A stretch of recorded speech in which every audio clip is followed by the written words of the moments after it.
The headlines keep coming out. They are ugly. The jobless numbers today, terrible.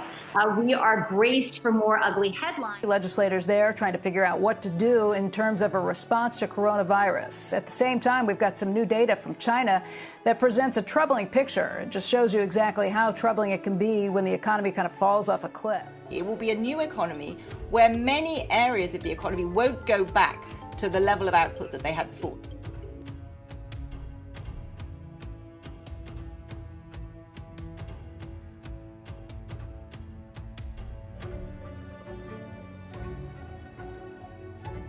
As the coronavirus put the global economy on pause, the Federal Reserve took dramatic action.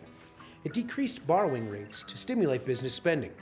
It also initiated new rounds of quantitative easing, which in turn increased the Federal Reserve's balance sheet from $4.1 trillion in March of 2020 to $7.3 trillion in December of 2020. $3 trillion is a lot of money.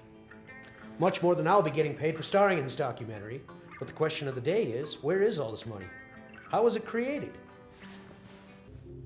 And what happens now that it is here? Monetary policy is what the Federal Reserve does, and interestingly, they're two different entities. In the United States, the Federal Reserve is separate from the federal government.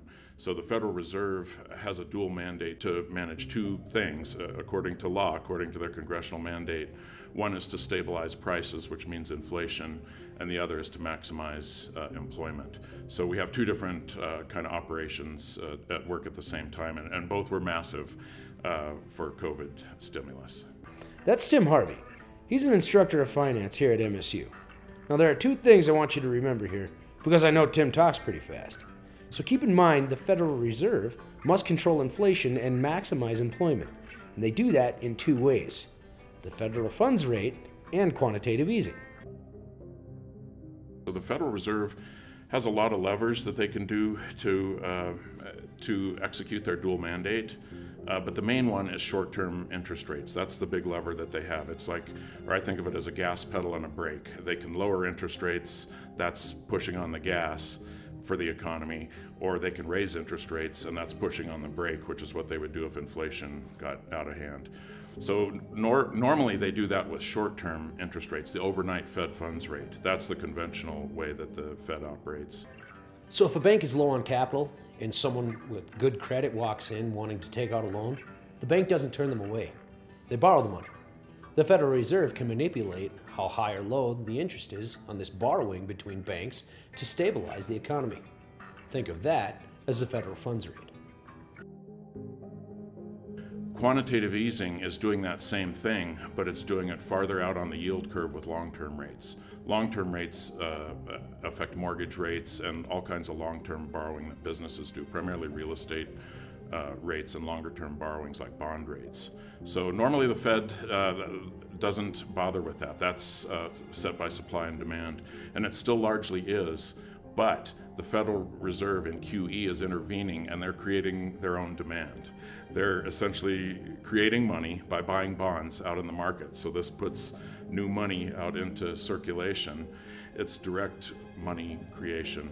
So they're spending newly created money to buy these bonds at like the 10-year point on the yield curve.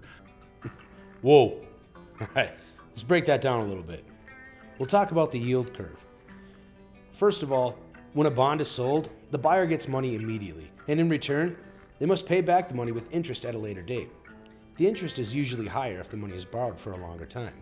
This is because a bond seller will only want to give their money away for a longer time if they get more profit in return. Otherwise, they would want their money paid back sooner. The yield curve, when it looks like this, shows that money being borrowed for longer periods of time is worth more interest. All right, this is good.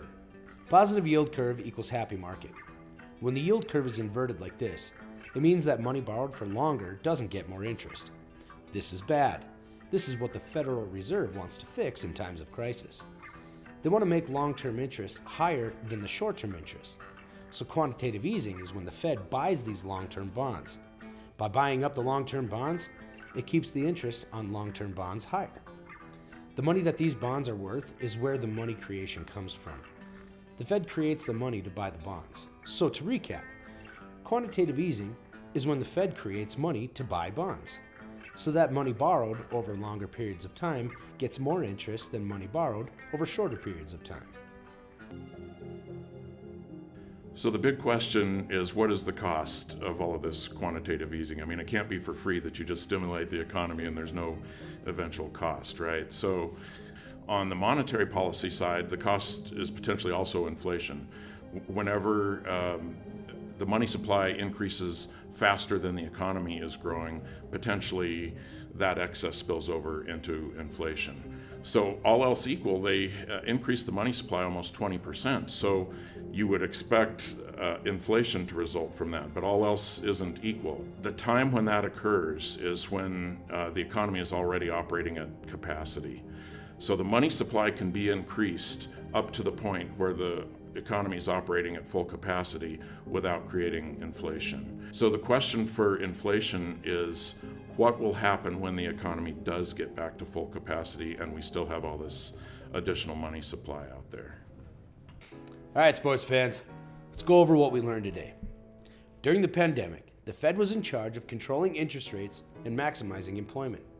It did this in two ways: the federal funds rate and quantitative easing. Because the Fed created so much money with QE, we may end up facing inflation. So technically, I'm not qualified to give financial advice, but if I were you, this is what I would do. I would go to the bank, pull up all your cash,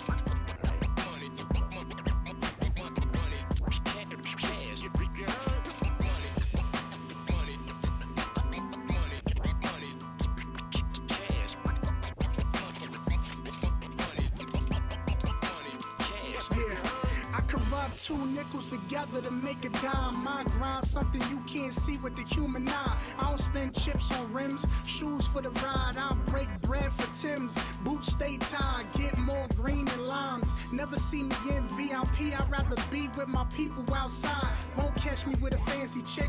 Eyes on my laminate. These birds got life messed up. I can't handle it. If you impressed by bling, then you stupid. Cause that didn't live in unit 203.